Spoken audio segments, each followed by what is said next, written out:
Hello and welcome to the live that we make here every Sunday on Autistic Radio. Coming up shortly, Harry will present some of the different shares he has to the Facebook page that he curates.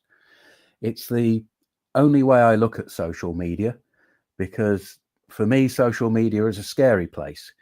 And having Harry take that responsibility to find the kind of articles that we're safe to consider and talk about and lead our discussions on is a great thing for me. So thank you, Harry, as usual, for doing that for us. At this moment, we also talk about what the charity Autistic Association, led by the autistic people who created it, are doing.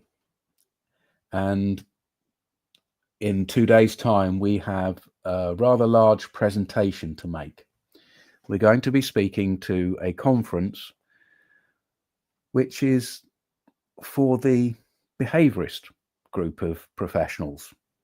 We've been asked to go there and present what we do at Autistic Radio. And what we're doing with the behaviourist community through Autistic Radio is discussing behaviourism in relation to us, in relation to our authentic selves, in relation to masking.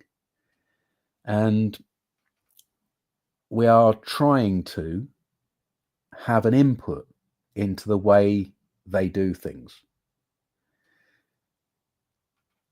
It's a rather ridiculous concept to take what we have, the audio model here at Autistic Radio, where we are comfortable because we're not on camera and we are able to speak and put our words out, knowing that they will be edited carefully and we will be represented well in that edit, in that audio only edit. It's ridiculous, really, to then take that and say we're going to put it on stage in front of a whole group of people live, like a play or a performance. And not only that, it will be recorded, and then that recording will be like a television program. So it destroys, really, what we do here at Autistic Radio. What we do here at Autistic Radio is about having an appropriate format so that we can not be as masked. So we're not putting on a performance. But this is the invite we've got. So on behalf of Autistic Radio, I will put on my mask of Autistic Jules and go out and stand there and perform in front of them. And I hope that I will also make the point of how inappropriate most of the forums are that give us the opportunity to speak, because most of it, in my feeling, feels very much weighted against the way that autistic people would prefer to communicate. Fortunately, I'm going to be backed up on screen. We're going to be able to show what we do on screen when we're recording, even if it's just proving to them that we do it without showing our camera faces and we do it in audio only. That's enough of an image for them to take away with them, to realize that putting us on camera, putting us on the spot, putting us live is not the best way to get authentic information from us. And then I will be putting the challenge to them. I will be saying, we as a group have arranged ourselves so that we know that we can speak and we know we can communicate as equitably as possible with a model that we have jointly created together over these years. So the challenge to them is, if we make that happen, will they come to us and speak with us in that forum? Because usually what they try to do all of the professions, in my experience, is to make us perform in their format, make us perform in a committee or in a presentation. So we'll see how that works over the years. That's all I have to say today about what we're doing here at Autistic Radio. So I'm looking forward to handing over to Harry. Harry, take it away. Let's see what we have to share and talk about on the 555 Spectrum Voices, Harry's Facebook page. Thanks, Jules. Good evening, everyone. This is Harry's Facebook for Sunday, the 11th of May, 2025. And it is also Mother's Day, which is currently celebrated in the US, Australia, Italy, Denmark, Switzerland, and many other countries. The UK, where we're based, has Mother's Day in March. But to fit the theme of being Mother's Day elsewhere, the first post is from Autistic Typing. It was a community, Turtle Island ingenuous caregiver and care worker, writer, speaker, and advocate. And it basically says, Happy Mother's Day to autistic mums. What's people's thoughts on that?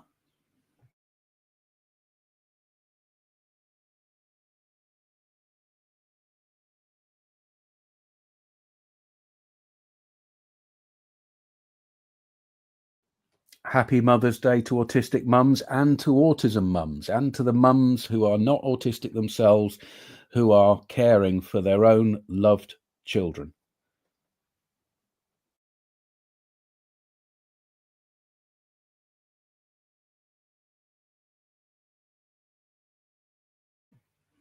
The next post is from Spectrum Sloth, which is a personal blog. I'm a late diagnosed 50-something autistic woman in the UK, hoping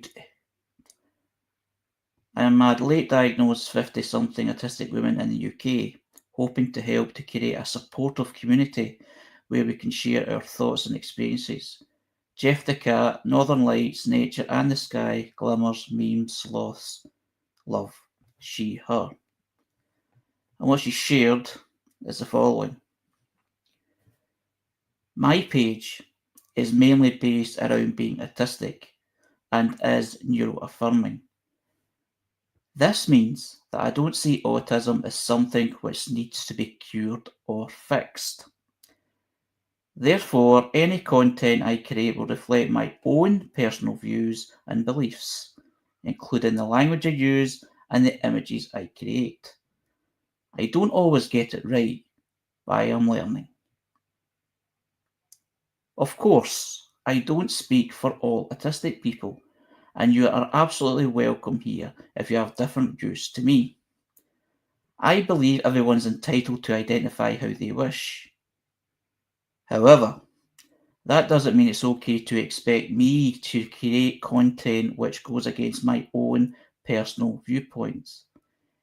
Anyone who believes that being autistic is a deficit or feel that is a disorder is more than welcome to create their own content, but I won't be doing that here. What's others' thoughts?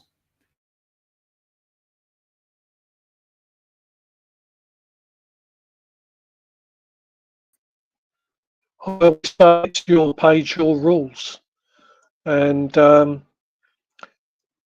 if you don't like the people who are posting, then you just get rid of them on Facebook to make it feel safe for you.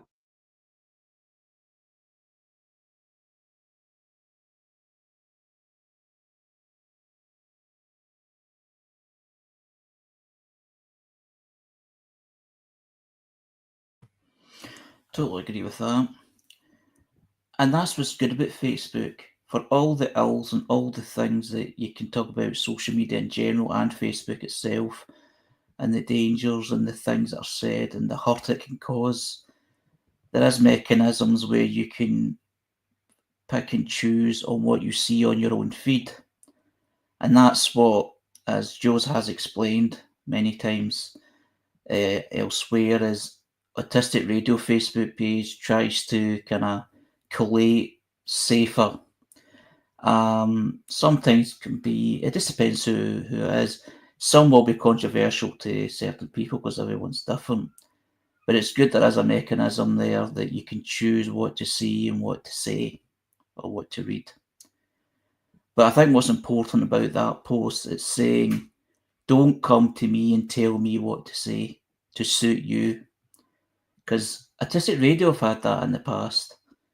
There's actually people telling us what to share and what not to share because they believe that us sharing a particular thing from a particular person is offensive to that particular individual for all many different reasons.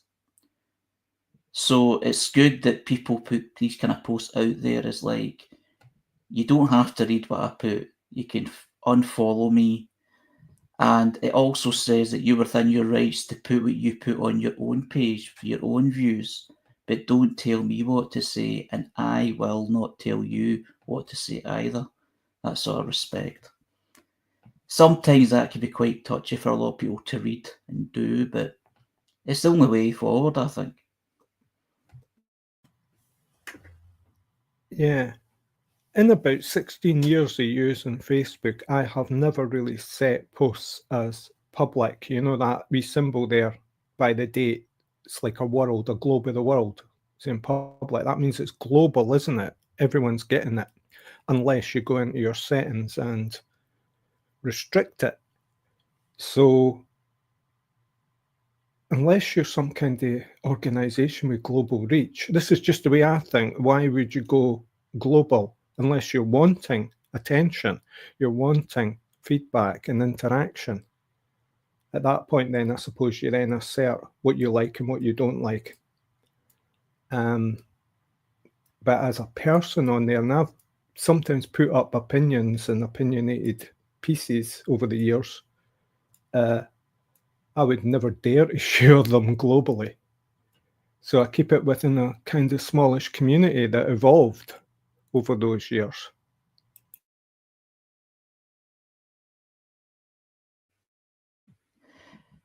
Just to add to the post that's already been shared, the information that they have as well, the kind of supporting text. It says, to illustrate this point they're making, imagine a content creator who's posting about their cat and all the wonderful things they love about their cat, but then being constantly questioned on why they love their cat and being told surely if they're posting about cats, not everyone loves cats, and they should post about dogs too, because some people prefer them, although knowing the internet these days, it probably actually does happen. I don't speak for all autistic people, of course. I don't speak for all autistic people. Of course I don't. But I make content based on my beliefs. I won't tell anyone how they should identify, but that works both ways. Please don't tell me how to identify either. And absolutely do not expect me to make content which isn't neuro-affirming or goes directly against my own beliefs. What's your thoughts on that? I don't think you can control the world, and so you're going to get drama. And, you know, whether you like drama or no is up to you.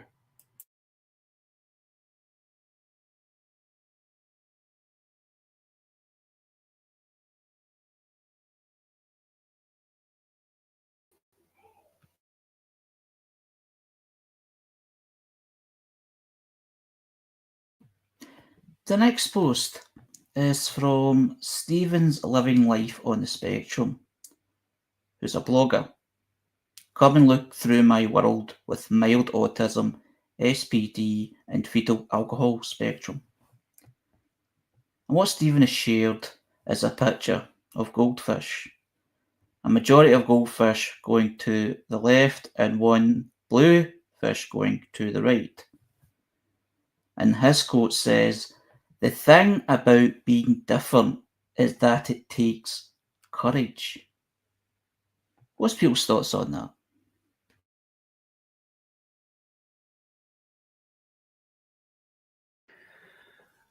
Hi, Harry. In the edit, can we put that after what I'm just about to say? Because Paul Jeffrey has taken the time to comment on the previous post. Paul Jeffrey here, neurodivergent advocate, open source truth teller, coherence strategist. Grateful to be in the room with you.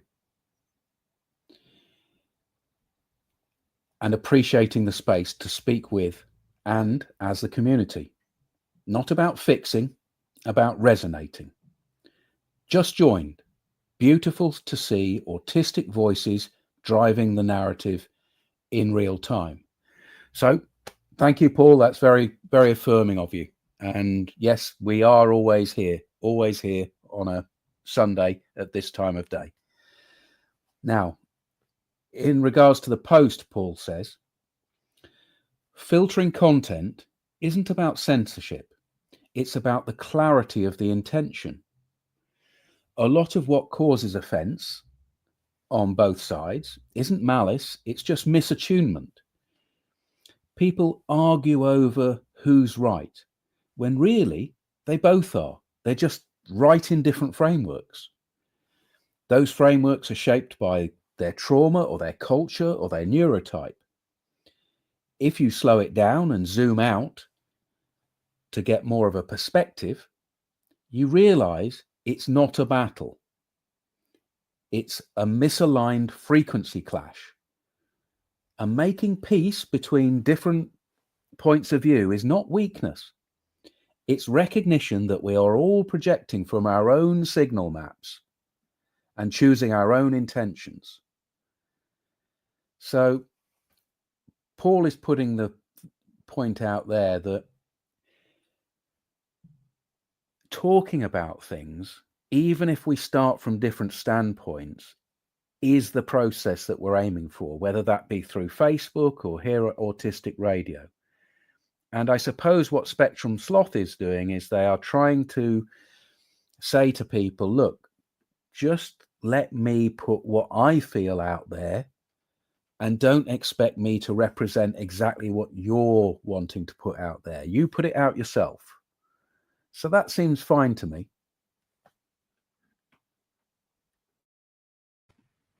Yes, I agree with that. Thanks very much, Paul. I think that's what the problem is sometimes down the line when people have discussions and they're coming from a different framework, as Paul has put it, and it's actually an argument of who's more right, them or the other person. Then sometimes they can be both right, which sounds a bit strange, but it can, I get the sentiment. It can be true because it's personal perspectives. It depends what's being talked about.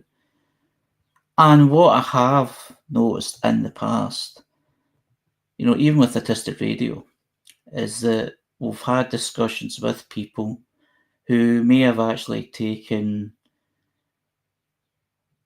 not offence, maybe they have, basically they disagreed with something that was said in one of our podcasts. And what that happens to do is start a conversation. And along the conversation on most times is a bit more understanding from what each other are talking about. It's just that when you're talking, though, it's a bit different than when you're putting something up and it looks, it's like something that sticks because it's something you can read over and over and something that sticks with people more than speaking does. So, but you're absolutely right. There is ways around it. Well, thank you.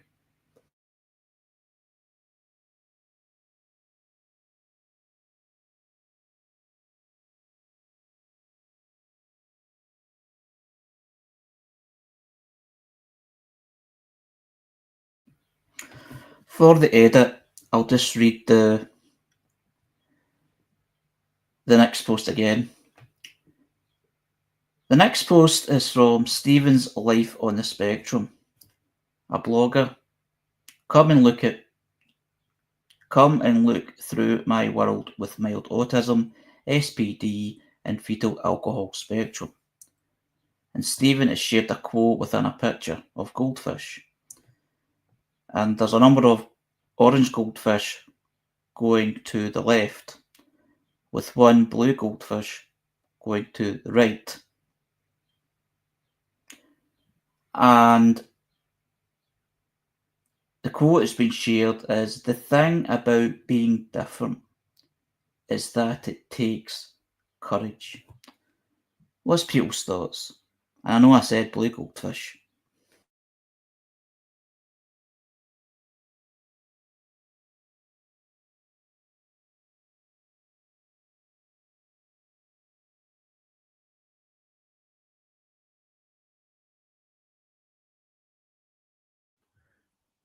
I'm linking that to what Paul said. It's about the framework, isn't it? If you feel that expressing your difference puts you in a position of risk, then you have to take courage to overcome those fears. Having courage is about dealing with fear, isn't it? I am very different to the people around me in my small town. But at my ripe old age of nearly 60, it no longer feels courageous to just be myself and be unmasked. It feels just normal. And I hope that more people who experience their autism, come to understand their autism, get to be in positions, the fortunate position where you do not feel that you have to have courage to be different. You just feel as though you being different is a joyful expression of you. I really hope that happens for any listener.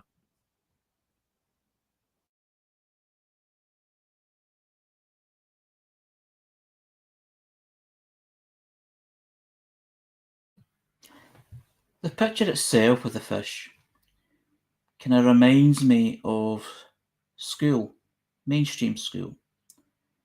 And the majority of the fish going one way is everybody else. Well, the fish going the other way is me, because that's how I felt at that time. Long before being diagnosed or identified as autistic. But I felt even at that age, about 5 years old. Because before that, like nursery schools, they called it, was more about play, was more about, it seemed to be less structure.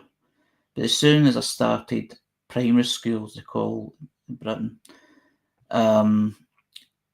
it's like there's a certain schedule here to keep, which in the long run actually suited me, because it suits many autistics, if not all. Don't want to say if it does all, because everybody's different, but it suited me. But I always fell out the loop in some way.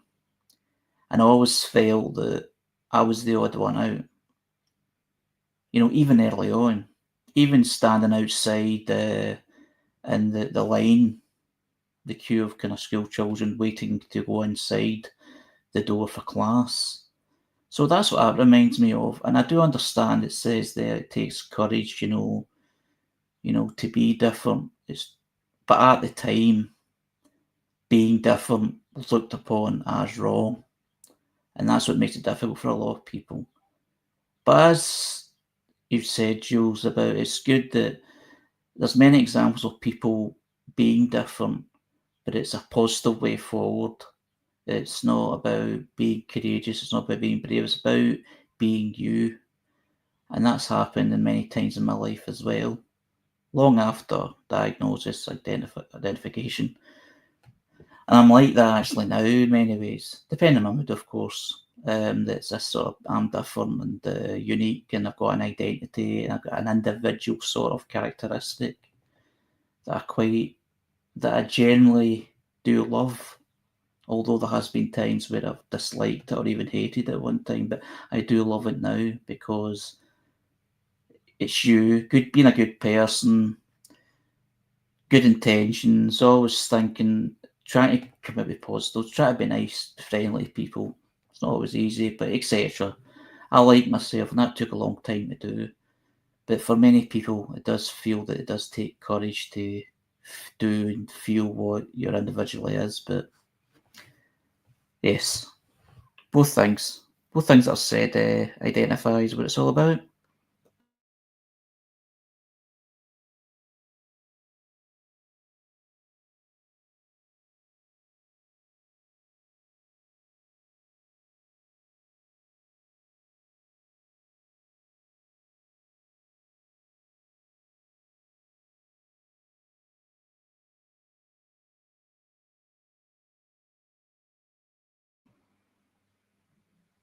Comment shared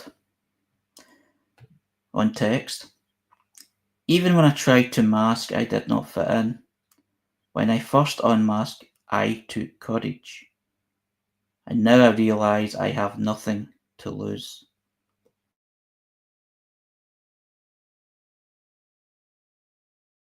I can really relate to that comment, and I would say it's still like pretty active. The process is pretty active for me just now. Like, I'm part of a kind of fairly new to me circle, and I'm committed to myself not to mask and to try and be authentic so it can be like a sustainable, like, real world connection.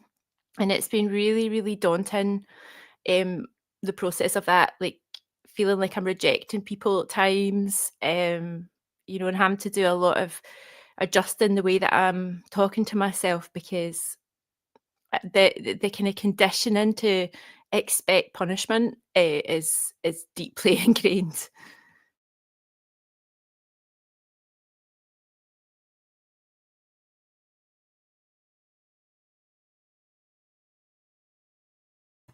Or criticism, I suppose, yeah. No, I mean, like, punishment, like, not criticism, like, going back to childhood and stuff. I'm really feeling the effects of that, and having to push past the, like, that conditioning from when I was young. I empathise with that, yeah. I was just thinking, personally, it's almost like criticism as much as punishment can be traumatic.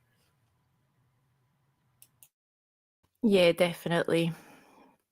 It just adds more and more layers. And before a few years before I was really understanding my autism, I was really, really kind of struggling with the confusion of why, no matter what I did, like, it never seemed to work. I was like, what is wrong with me, was the question I kept asking myself.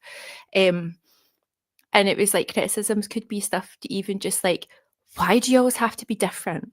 And it was like, I'm not trying to do it, I'm trying to fit in.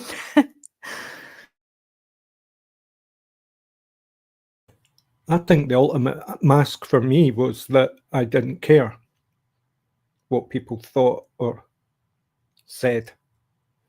But I don't think that was entirely accurate. So that opens up a can of worms. It does, Raymond. And it's a balance, isn't it?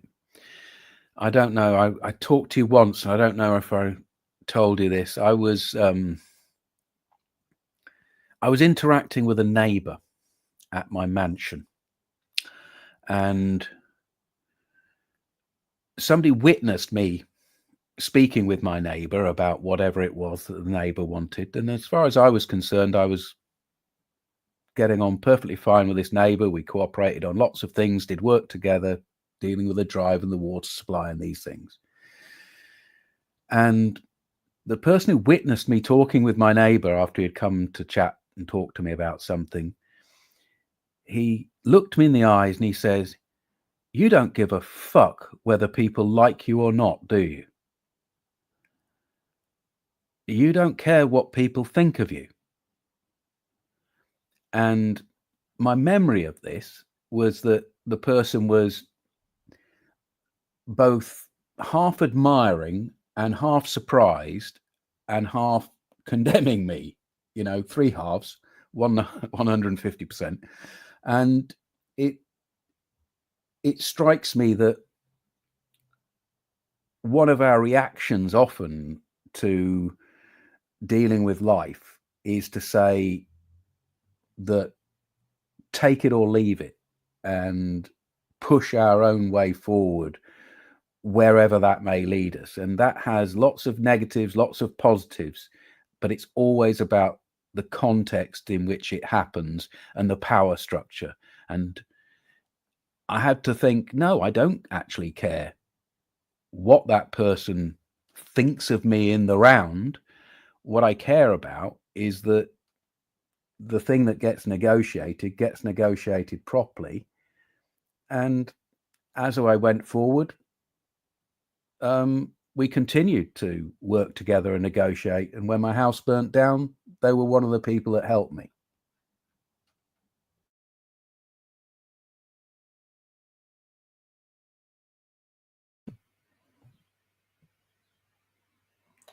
Yeah, in the text, someone says that, to add to what they said earlier on, I realise I was the person I was trying to be rather than getting people to like me.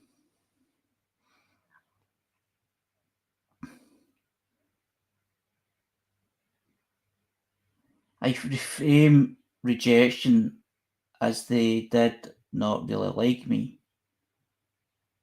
I now choose to only go to places where I am accepted as I am.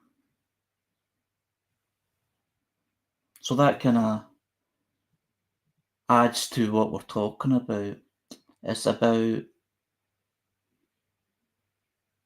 liking yourself and feeling comfortable being yourself after masking or suppressing for so long to try and fit in with other people's expectations, whether it be family, whether it be the society in general, or whether it be some places like school or work.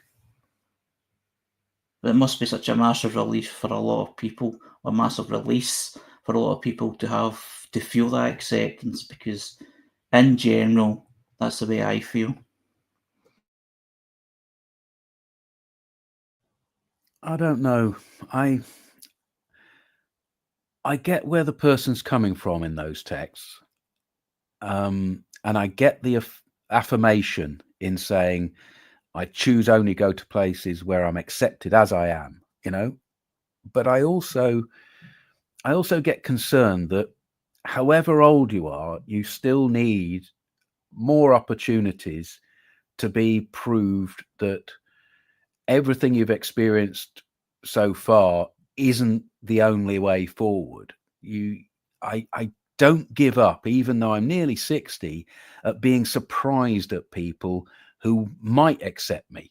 So I still think pushing forward and going out to places and going into different social situations is worth it, because you will 1 in 100 times pick up a relationship or a friendship or an acquaintance, or just even a tiny bit of nice time with somebody.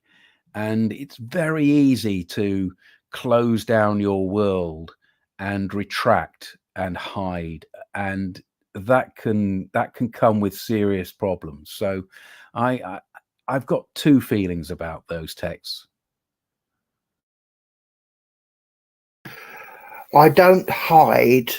I've just learnt the kind of events that work for me. I need the common ground, like common interests. And I've learnt that the sort of places where you got the run by neurotypical people that expect you to fit in with the neurotypical expectations isn't going to work. I've tried. I've been kicked out of a number of places through having autistic meltdowns when I become overwhelmed. And I know what kind of things I face in these sort of environments. So I don't avoid all other places. I just carefully look round. Is it the kind of environment? Is it going to work? and I'm usually pretty much right. I will go places I think might work a couple of times, perhaps up to 4 times, and I will know through the behaviour of the people around me what is going to work and what isn't going to work. But I do know a lot of the organisations like the mental health charities that it just doesn't work because they've got a safeguarding policy in place that it's just toxic.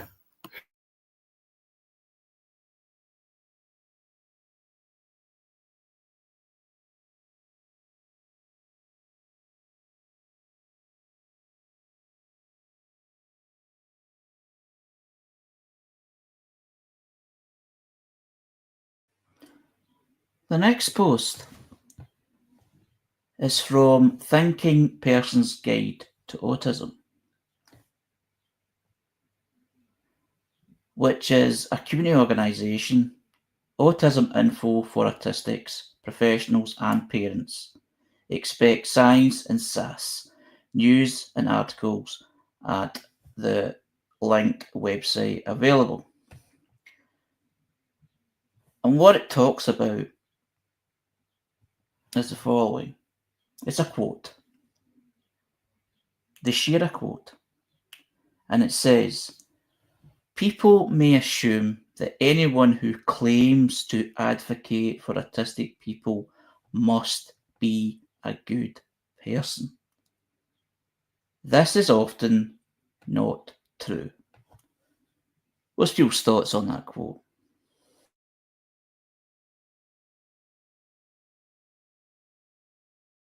Yeah, I've got complex PTSD, so straight away that's like making me go, oh no. But no, seriously, I do like know that I think it's important to always have a wee kind of like safeguardy voice in your back of your head with things like this, and take things with a pinch of salt.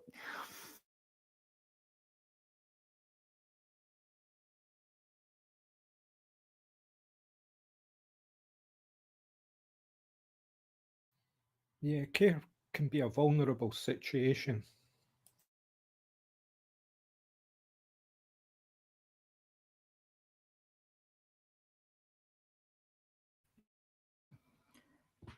I think the point as well is people have different expectations of what advocacy actually is. Is it someone representing? Is it someone, taking over? Or is it just someone saying something and they're saying that they're advocating? I think that's maybe what the quote is referring to. Unsure, but just a guess.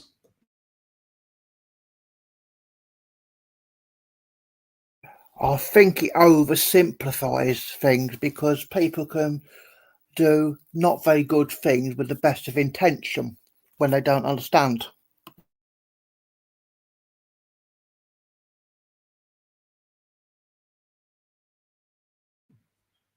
That's very true, Robbie. That happens quite a lot. There's great intentions out there, but the lack of understanding may cause more harm than good.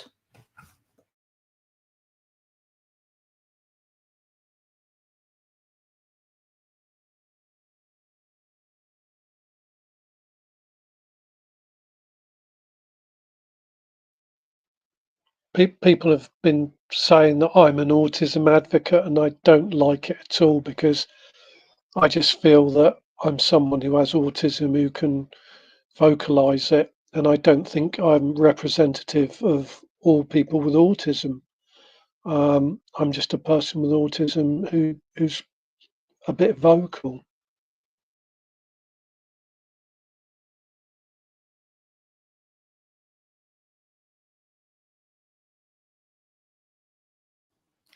I think that is the definition of an advocate there, GR. If you are speaking out to explain to the world in any way an autistic experience, even if it's just your own personal autistic experience, you are advocating in some way, shape, or form. It's not necessary for us to have a whole platform just speaking to somebody on the bus and getting a positive feeling about them and then saying you are autistic is an advocacy, because that person then goes away with the idea that, oh, I thought all autistic people couldn't speak, or I thought all autistic people were rude and dysfunctional. And that person I met in the bus was a nice, pleasant fellow, and then they said they were autistic. It's such a wide spectrum of advocacy, in the same way it's a wide group of people that create the autistic community. So, you know, feel good about being an advocate is what I would hope for you.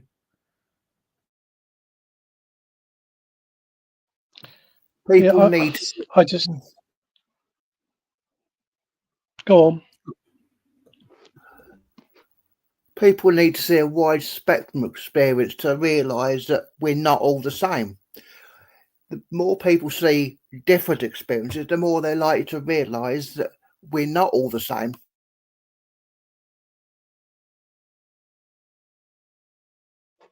I sort of still don't feel comfortable with that as a title for me. I was talking to, believe it or not, the guy in the chip shop yesterday, because he's got a couple of nephews who are on the spectrum. And I said I was doing these podcasts, and I said I felt a little bit out of my depth on some of the questions you've been asking. And the guy in the chip shop says, well, you are an expert. And I'm not really. I'm just me, I think. An explorer.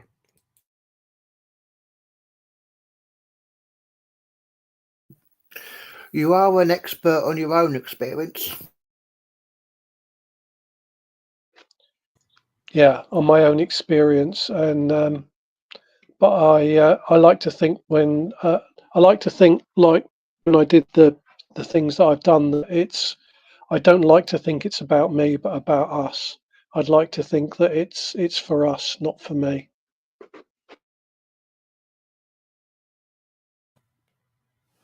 I like that.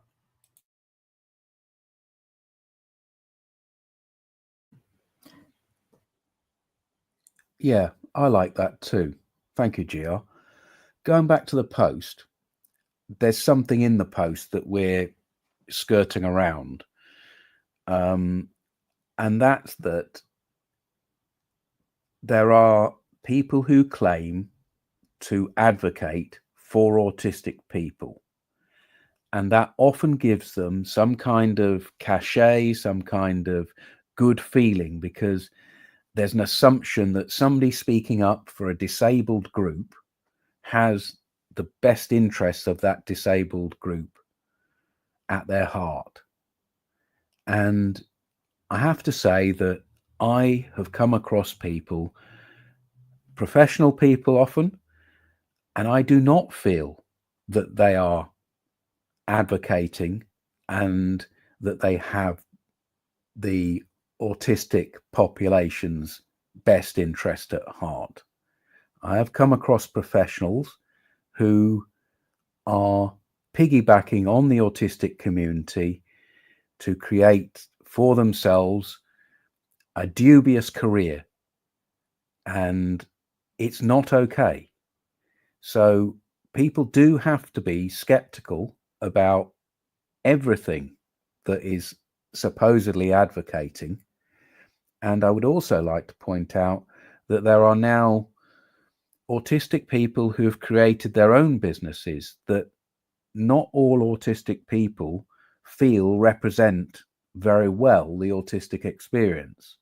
Less so, and I would always choose an autistic person over a non-autistic person as far as advocacy goes, but we do have to be careful about who is representing us.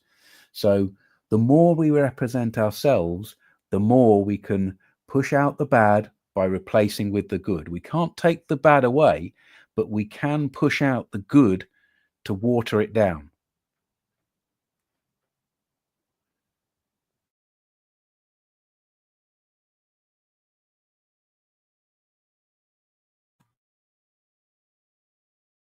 Yeah, it's amazingly easy to be very trusting at the beginning, you know, or post-diagnosis, let's say, or post-definition.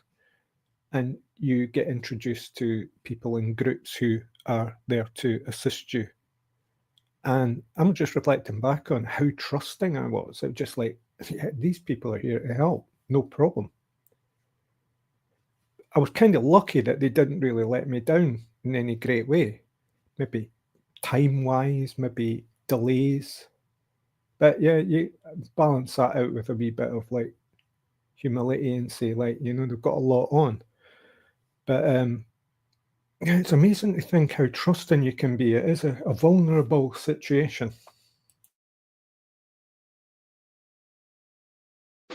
When my doctor first, 11 years ago, when I had pretty much a mental crash, and my doctor, before my diagnosis, my doctor said to me, if you have any doubt in your mind at all, say no.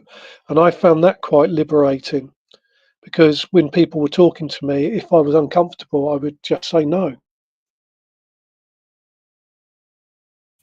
I get that.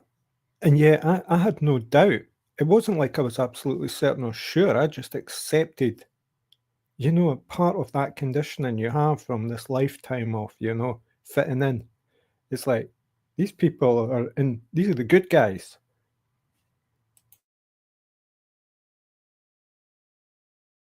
I had one guy helping me. I won't go into detail, but one day he said something to me, and I was mildly offended by it, and I told him in a forceful but not rude way or nasty way that what I thought of what he just said. And after that, he just dropped me.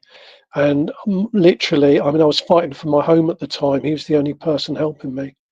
But I mean, I made it on my own.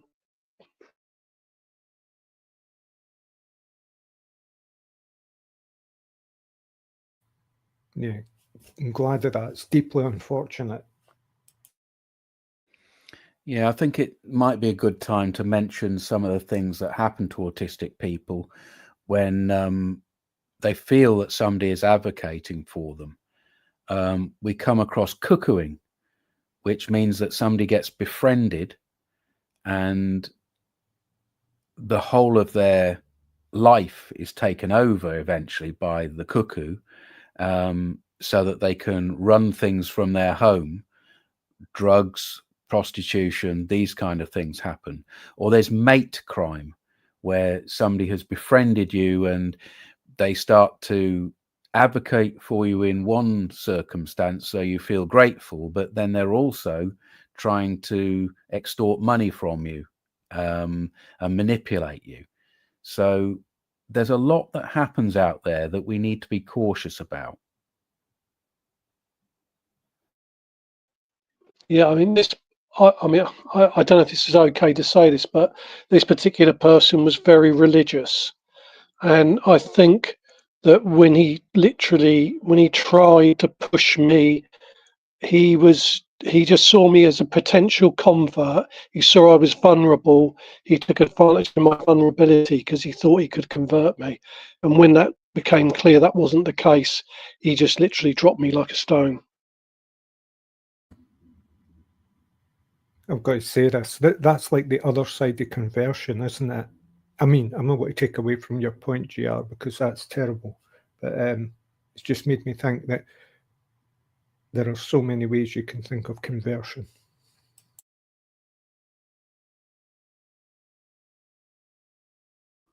Well, we've talked about the proclivity for cults to attach themselves when they think that they have somebody vulnerable, and autistic people look very vulnerable to people who are recruiting for cults or for some of the religions that have a evangelical way about them. So yeah, there's a lot out there that puts us in danger. Yeah, I agree with that. This was evangelical, definitely, and I made it. I mean, I fought on and got my home without this person. I wouldn't have got to where I got to at that point without them. But then ultimately, I think I just couldn't. After the comment they made, I was just gone. I just didn't want to be with them anymore. I guess that's kind of a positive autonomy there. It's horrible that we have to go through things to find it, but yeah, we can find it. Yeah, like I say, my doctor said, you know, be prepared to say no. There's nothing wrong with saying no. And when this person tried to sell me onto their beliefs, one particular thing they said I found quite offensive, and I put them in their place. And to be honest with you, if I feel better without them in my life. Yeah, no one really teaches you how to say no, do they? I mean, it can be one of the most uncomfortable experiences of your life to say no to someone, especially when it's like they're evangelical and they're at your door and they're pushing to enter into your life. Really, really hard sometimes, you know, because you feel like you're the bad one. No one can teach you that it's quite positive to say no, quite positive. I've had my good nature. Sorry, I've had my good nature taken advantage of many times, and to not have to think that I'm just being taken advantage of here, and not being able to verbalise that, just to verbalise that is a positive thing for me.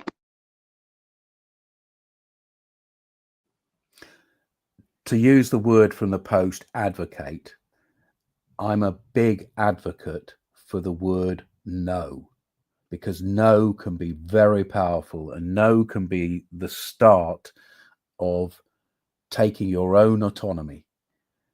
Because you're right. We are conditioned often to be amenable, to not break rules. And especially if you're autistic and you've been taught that you don't get the rules, so you have to be very cautious. Saying no can be very difficult. But personally, saying no is one of the most important things that I do daily.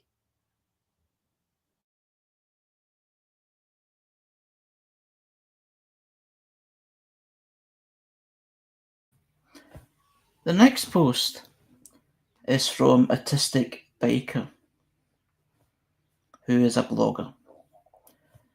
And they've shared the post of a skeleton sitting in grass with flowers, etc. And basically it's a quote saying, "I'm out of the loop on purpose. Do not loop me in." What's people's thoughts on that quote?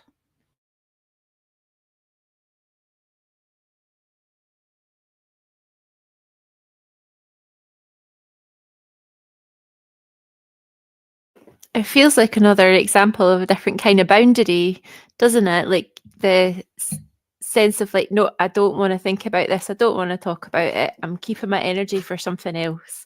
And I think that there's times where, you know, like you have to just focus on what you actually can change and shut out some of the noise in the world that can otherwise just have you absolutely terrified, agitated, or even just like angry. Like sometimes like I've caught myself like following certain news stories because I'm kind of like almost hooked on being that bit angry about it.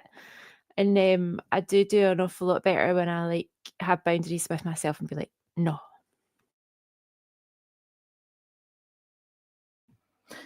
Yeah, the news thing is what I identify with it in some ways, is because the news is the news, and mainstream news anyway, it's usually bad news, and it's usually devastating news. It's usually news that's really impactful negatively, as we all know. And sometimes you can get hooked on it because you want to hear the update, although what you're getting is just the next part that they are wanting to give you.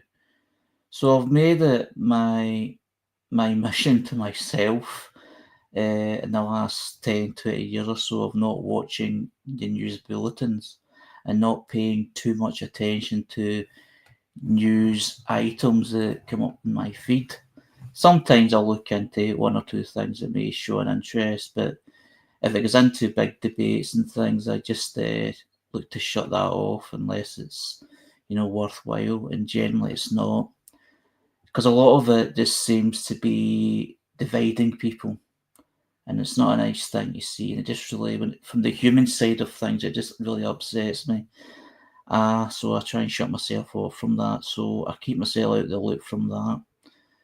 Although sometimes, because of the things I'm involved in, I'm involved in Q&A groups.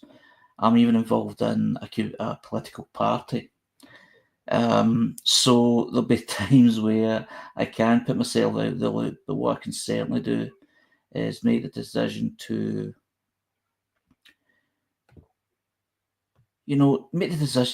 take in what I want to take in and get in and out of the loop when I feel appropriate.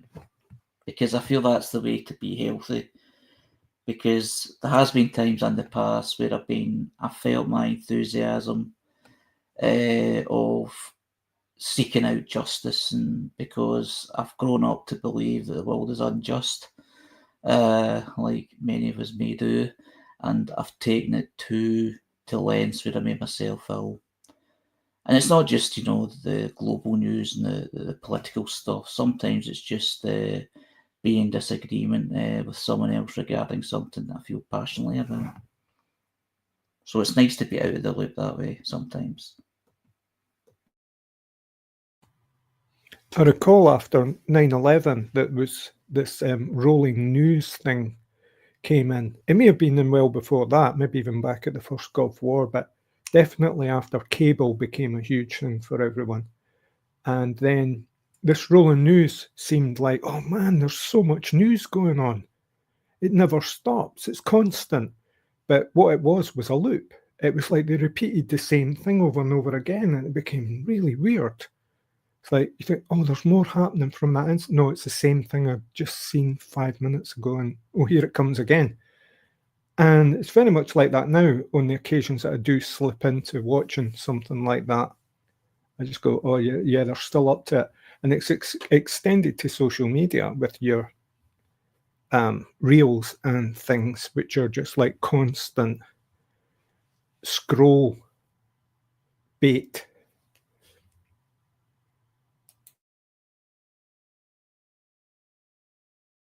Sorry, why is this guy a skeleton in the picture?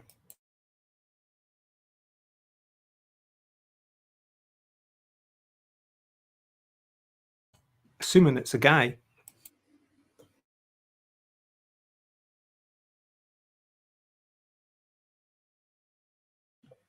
I think it may be a lady.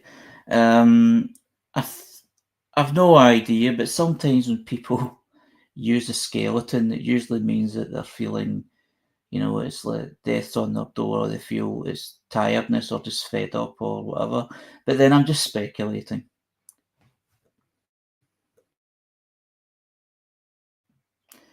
There's a comment added about someone feeling they've had to withdraw from a group because the group insisted in talking about topics which upset them. I can identify with that. I was thinking about the skeleton there, and I felt like the bones, like being in your bones, and might be like being your authentic self. And like when you're in your garden and you've let go of all that outer appearance and it's just you and your bones, you're like, I've got no time for that.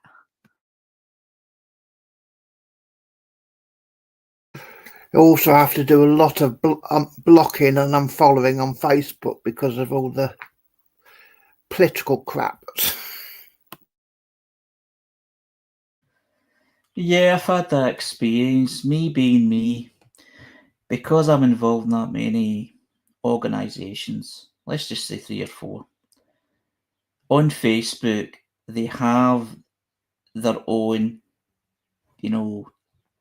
homepage, and the information that I blocked on my own page, I've had to repeat it in other ones.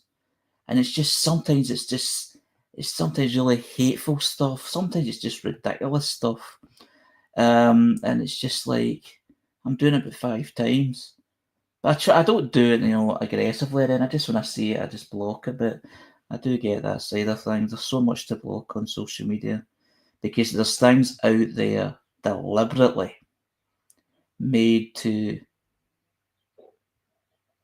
for you to feel a certain way about certain types of people or a certain type of life, a certain type of religion, politics, even things like, colour and fashion. And it's just, there's all that negativity that you need to block out. And then you see all the positive stuff as well. So it does balance out, but it can be a lot of work. And I can understand why a lot of people don't access social media for that reason, especially when you're talking about the news as well, because that is rampant. And sometimes it's just the same news report from all different sides telling you not the same thing, but basically giving their view of a particular event and who's wrong in that particular event.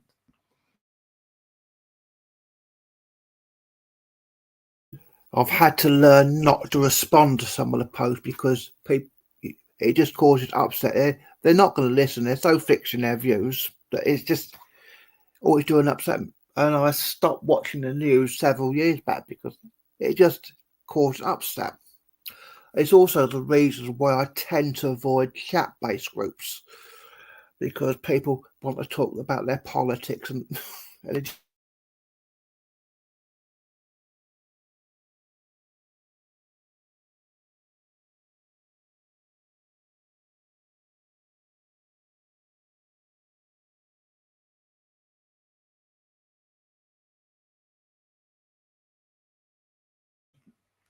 The next post is from Diversity Kids, which is a community, and it has programs, tips, strategies, resources, support, coaching and training around inclusion and diversity in children's services and education. A one-stop shop for all your cultural and bilingual inclusion support needs, and based in Australia. And what they've shared is a quote, and it says, it's about inclusion. And it says, inclusion is when no child has to worry about belonging. What's people's thoughts on that particular quote?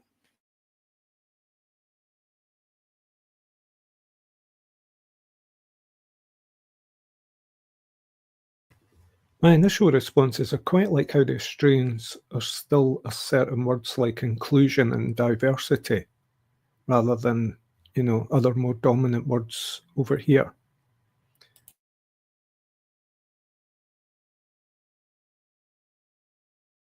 I would say also applies to adults.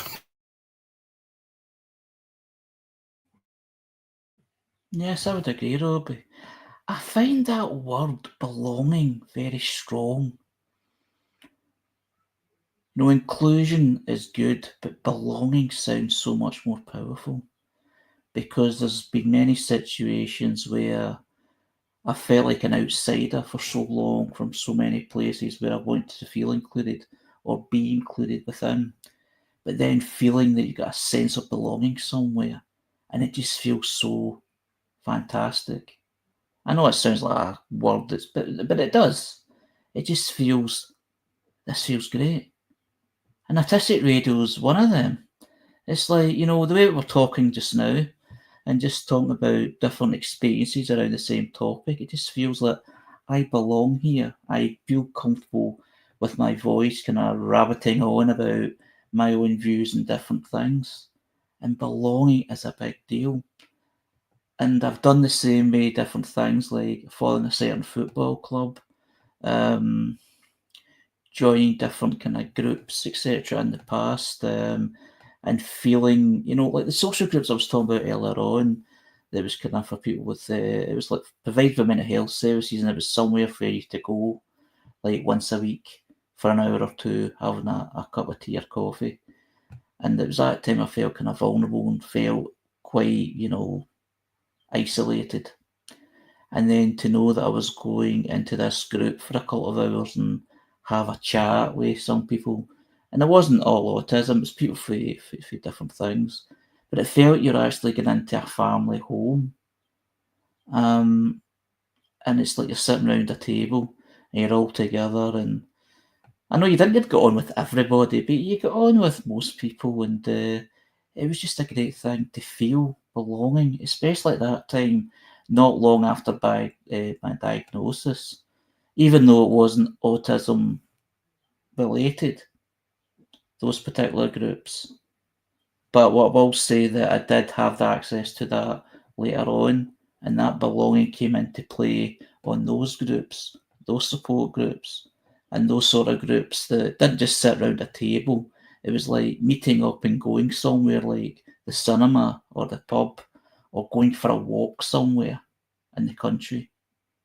And that sense of belonging, being feel that you're within safe company, is a great deal. Belonging is a big part of where I choose to socialise, because most of the places I go are a long way away. And most of it's about the common interests. And one of the things, when I lost my parents, I realised home was not just a place; it was about belonging. And without my family, I didn't belong.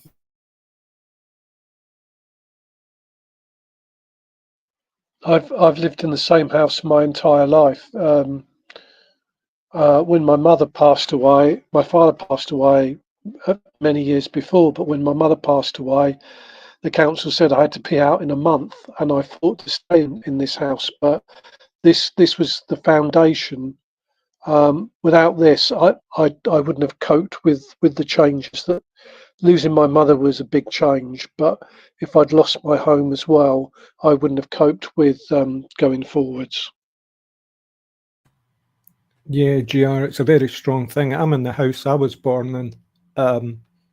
I've been away different places for periods of time and decades, but I'm back here now, and home is a huge word. Roots, that kind of feeling of groundedness. Some of us are more sensitive to it than others. I'm not saying that in any special way. I just mean folk have got their own sensitivities for various aspects of their lives. But for some folk, home is everything. In a sense, it all grows from there. And without that, yeah, it's really disturbing.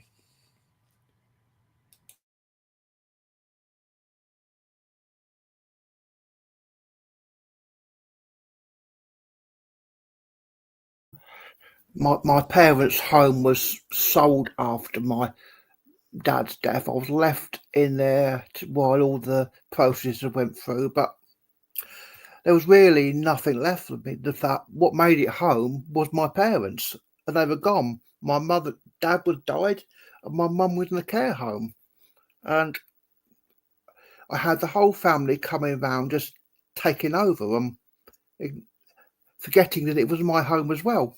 But I had been there all my life until 2020. Yeah, that sounds like family was the most important thing for you, Robbie, and then other sides of the family come in and they're not so comfortable, and that sense of loss of belonging. Yeah. Yeah, I hope you find it elsewhere, maybe even on the road, on your bike.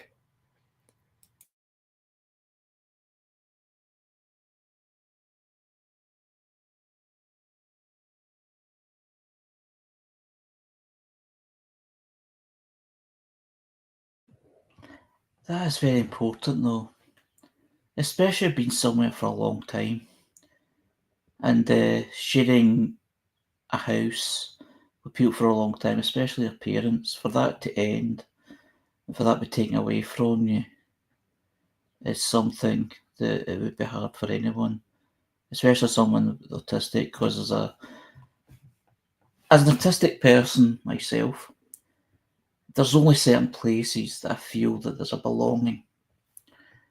And my parents' house down the road is one of them.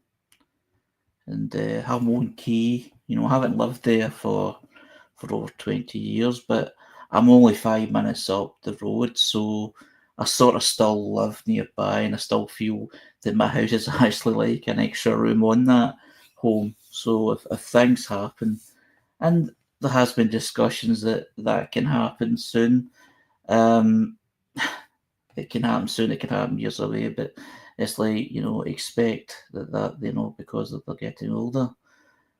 But getting away from that, it's just thought, you know, somewhere that you belong, somewhere that you've been for so long, somewhere that suddenly changes. And we all know about, you know, moving away from obviously the hurt and the hardship and the emotional hardship from something that losing anyone, especially your parents, it's like the familiarity is lost. Something that's been built or depended on for a long, long time. And to lose that would be a very hard thing for anyone to take, especially for autistic, because there's only certain places that you do belong. I mean, there's other side of the scale where there were certain places that I felt that I belonged that no longer existed, you know, like somewhere that I used to like sitting in with friends and I felt comfortable like closing down or changing management, and the change of management have changed the way it's laid out, its opening times, or just totally changed the whole thing altogether, like turning somewhere into somewhere that was quite reasonable in terms of sound into somewhere that's a lot more noisier, just the way that things happen. So the belonging doesn't feel that it's there anymore. So yeah, it's a lot to take in. What you just said there, Harry, is what I'm thinking about the word home. You know, sometimes when I think about home, I think about homing, you know, like how you can home in on something. You go to somewhere where you feel at home, I suppose, but you feel based, you feel you belong. And so that homing nature might not necessarily need a place. It could be extended out into just knowing where to go to feel good.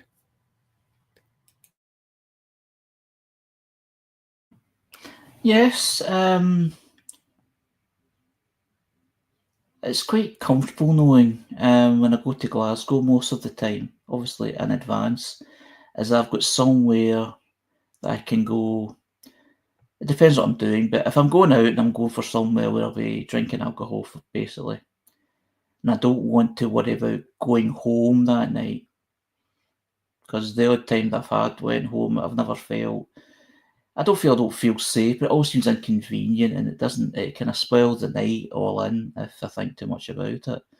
But I've got a sister that lives in Glasgow nearby. I've got a brother that also stays up there, and I've also got a friend. And although they're not my home, they do feel like home when I go in there. Especially my brother and sister's house, because my friend's a bit different because his house is quite busy and it's full of children and all that, which is great because it's happy children happy to see me and it's good, but it's kind of try to sit down and get used to all the noise, but that's another story. But it's good though. But you go to the other ones, it's like a nice quiet house away from the busy street or area that I've been in. It's these nice quiet houses, and it's these kind of tenement houses that it's just these big ceilings, but they're still quiet and self-contained, and it just seems like I belong here, and I'm glad I'm going to be here for, you know, to the next day, and it's just, it relaxes me. But the only thing about it is leaving, because you need to leave eventually, but it feels like home's, you know, out with my own home. So there's good examples of that as well. You paint a lovely picture there, Harry, the high ceiling tenements. Yeah, it's quite a visual. Yeah. Been in many of them over the years. They're very hard to heat in the winter. Oh, they can be cold. That's one advantage in my house, because my house is like enough council built, 4 in a block, so the ceilings are very low, and it's been laminated. It's been, whatever you call it. Somebody come up with a word, but outside of it's all been Insulated. and insulated that, But outside the building's also been redone, so it's a lot more warmer now than it was before.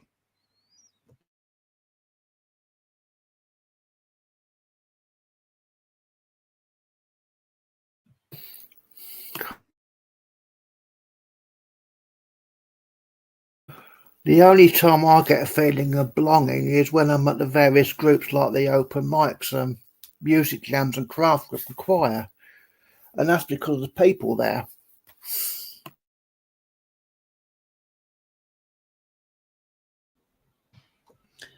I'm concerned that you don't feel as though you get a sense of belonging here, Robbie. I'm sure you do. I do get a sense of belonging here. See, it's so easy to take for granted, which is a good sign in a way.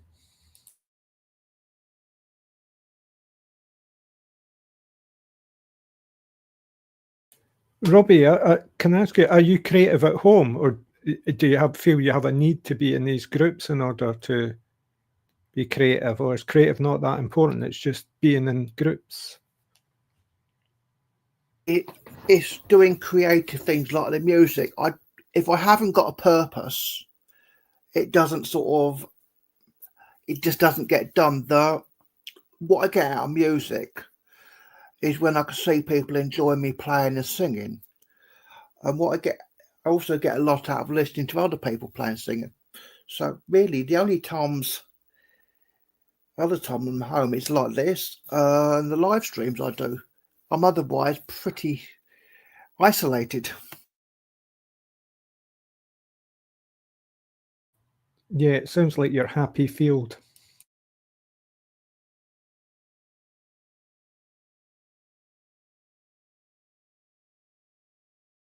I sort of need to feel useful and valuable.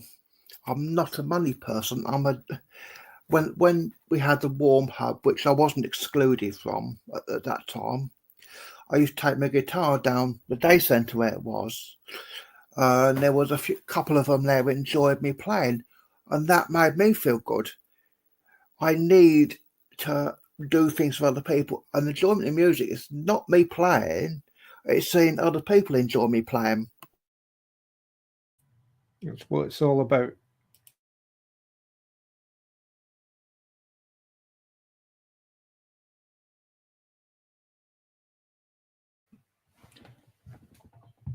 The next post is from Kaylin's Autistic Angle, who's a public figure, autism advocate, therapist, and professional speaker. And what they've shared is the following. I'm 28 years old, and tonight I made my very first scrambled egg sandwich. Cooking isn't something I usually do. Aside from the fact I don't know how, my roommates typically take care of it, and we've built a system at home that works for us. Unfortunately, they're out of town, and even though we have plenty of food in the house, I didn't actually know how to make any of it. So, tonight, with my mum on FaceTime walking me through every step, I made a sandwich, all by myself for the first time ever. It might seem small, but for me, this was a big deal. And it tasted kinda bad, but that's not the point.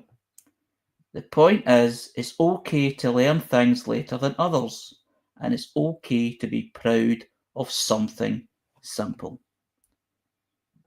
What's others' thoughts? Yay, look at that smile. It's a real art to make decent scrambled egg, honestly. Mums do know best, but sometimes it's not quite the way you want it. And also the amount of people I'm hearing these days who really do struggle with cooking.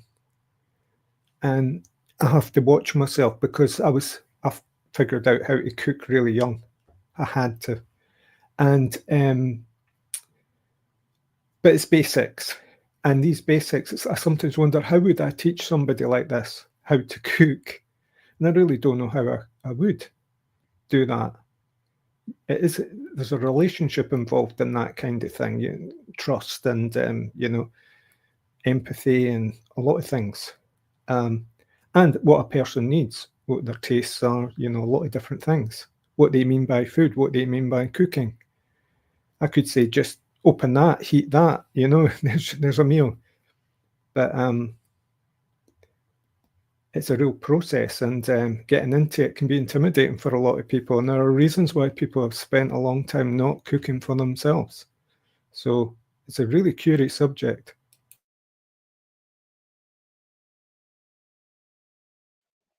I saw that one. I wonder if they thought it tasted bad because they'd cooked it themselves rather than someone else had cooked it, a specific person had cooked it for them. Because when I was a child, if we went anywhere else, except for a restaurant, if we went to someone's house, I couldn't eat in someone's house. And my mother came home from hospital, and while she was dying, and I think that was just so that she could teach me the things that I needed to know to carry on. And one of those was to cook. And I have a routine, and it's her routine for cooking.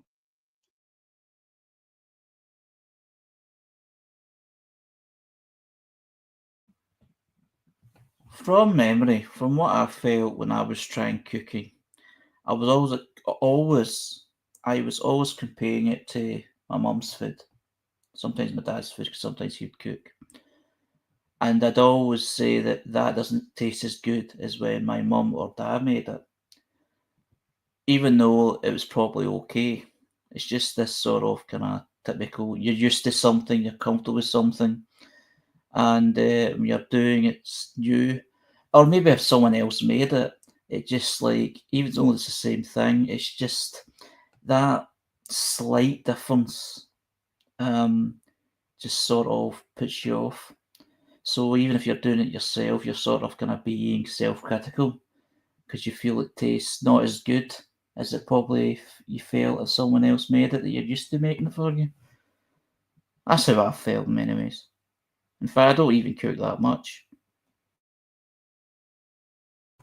Well, a lot of people these days rely on delivered food, don't they? I mean, and it's only been a fairly recent thing to have this immense availability of just phoning for something and having it delivered within a very short space of time. And the variation in things, you know, I mean, when I grew up, there wasn't pizzas, there wasn't curries, there were, but they were very hard to find, and we didn't know about them. My mum and dad never had rice in the house, you know. So to vary into these things in teenage years, it was a bit odd and strange. But there was a sense of what to fit in with other people's lifestyles by eating what they ate, you know. And vegetarianism is very much a major shift. So, but these days, I think people like exotic foods, and yet they wouldn't know how to actually make it for themselves. In fact, would I know how to make a pizza now? Yeah, probably would.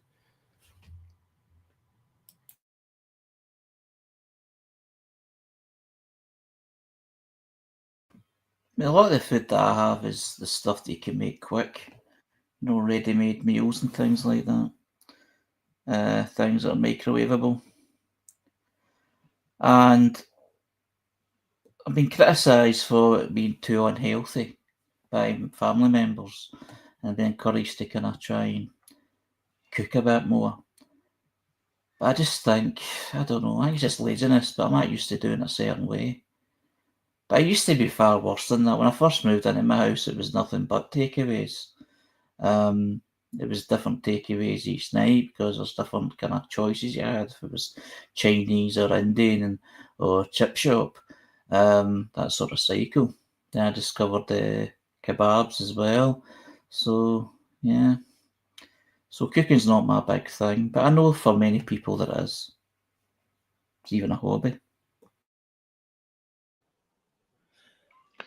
Where I worked 15 years ago, a guy's mother died. He was off. He was off for 6 months afterwards, and when he came back one day, he said, "Oh, I'm getting a curry on the way home," and someone said, "How often do you eat a curry?" And he said, "Every day." And he had that's how he lived, because he just didn't know how to cook at all. And I said, if anything ever happens to my mother, I'm not going to live on takeaways. And we used to have chips from the chip shop on Saturday, and I still do that. But I cook every meal. Well, it also means you have to do shopping as well, which is another thing.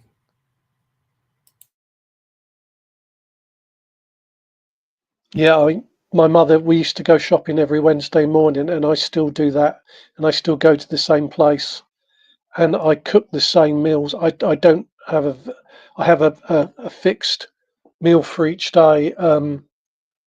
If I'm not home at a certain time, and therefore I can't put my dinner on at a certain time, then I don't eat. It's a very fixed routine, although the menu sort of swirls around, but basically it's the same thing every day. But I mean, I've lived that way for 11 years, and so it can't be that bad. You can have get a wee check on nutritional balance. It's very basic, but maybe you don't need that, you know. Most folk get away without checking out the nutrition of their meals. Jules? Yeah, I mean, it's meat and 2 veg every day, but I think I'm doing okay. I really think this is an issue where autistic people do get themselves into a bit of a mess. And I appreciate that there's a lot about foods being comfort and routine. If there's one thing that can help the human body to support our brains and support our psychology better, and that would be to, if not change the diet entirely, but to add some steamed vegetables, some steamed leafy vegetables, preferably something that's colorful. And even if it's just, you know, putting a peg on your nose and just eating it like it's medicine and treating it like it's medicine, it's something that will change everything about the body chemistry. Adding some steamed vegetables or some salad to anything else that you're eating, whether that be takeaways or microwave meals from Tesco's or whatever. I tried varying my menu once, and I was physically sick. So I stick to my routine. I mean, there's a vegetable there every day. There's potatoes and a vegetable, but I wouldn't be able to change it now. I would be physically ill if I ate something different. Robbie? When I first moved, I literally lived off chips and sandwiches because I had no cooker. And the largest problem for me is actually getting the food in, because I live in a tiny little village. I have a lot of issues with ingredients and textures, and quite a lot different to most autistic people, because I really can't stick a lot of the fast food, and it's quite hard shopping for one in the supermarket, because I've got a tiny kitchen. I don't have I only have a tiny little freezer, so it's actually a nightmare. And when I lose my transport, the diet ends up with something like sandwiches and porridge.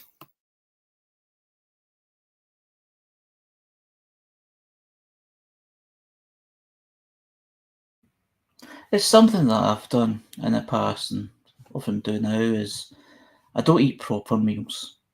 A lot of it is sandwich based, sometimes microwave based, but it's never really decent meals unless I go to my parents, which is once a week, and sometimes other people's houses. But even then, it's usually takeaways, because I'll go to somebody else's house. It's like a treat because there's a visitor down, etc. So yeah, I do understand that. And the thing about sandwiches, etc., it's like it feels so simple to do and quick to do.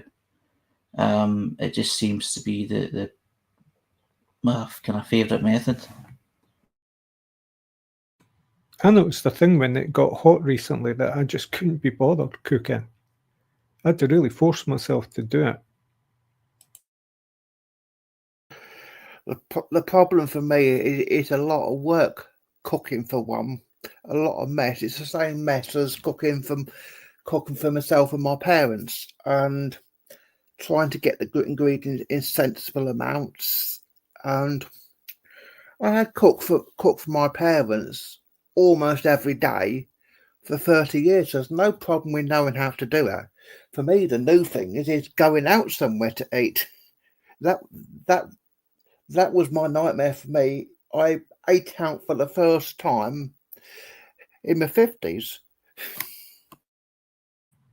Yeah, I don't trust eating out.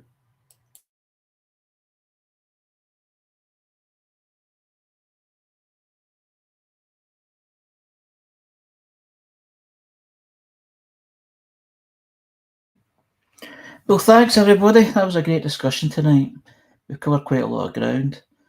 And thanks to everyone who posted those subjects on Facebook for us to share.